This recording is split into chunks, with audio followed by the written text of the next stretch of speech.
Thank you, Chairman Mast, Ranking Member Meeks, and to our witnesses for being here today. Ambassador Waltz, I want to start by thanking you for your years of public service. As the father of a 10-year-old daughter and a former public school teacher, I appreciate your work in Congress, especially supporting children and especially women and girls.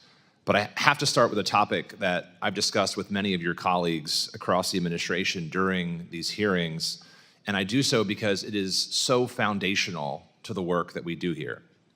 And that is my very serious concern with the clear conflicts of interest and the massive corruption coming out of this administration.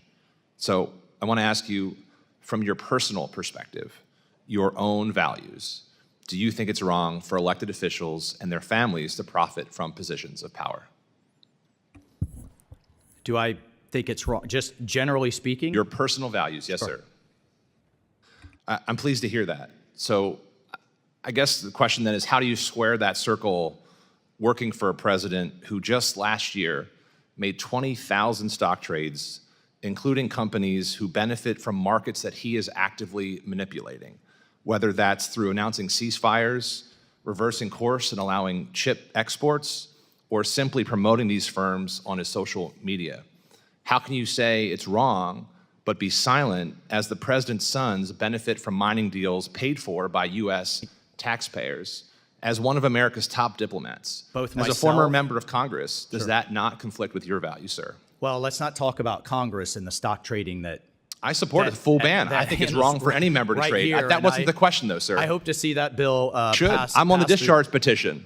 Number one. Number two, and a full ban, not the joke that my colleagues are trying to put forward.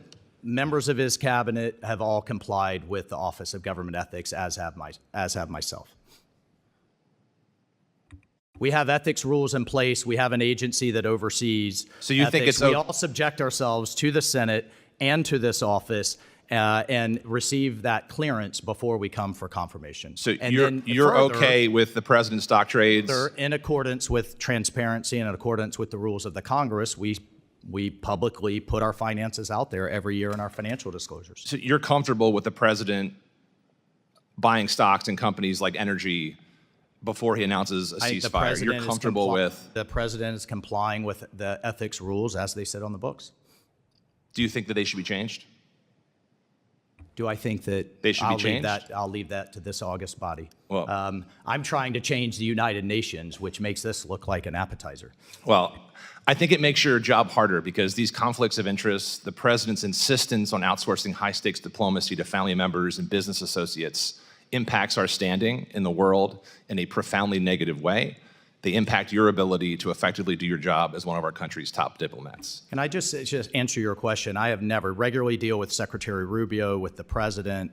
You answered the question. It's okay. I have never seen them, ever heard them mention anything at all where they would gain personally from any of their policy decisions. They have the interests of this country first and foremost. Ambassador, you don't have to ask. Decisions.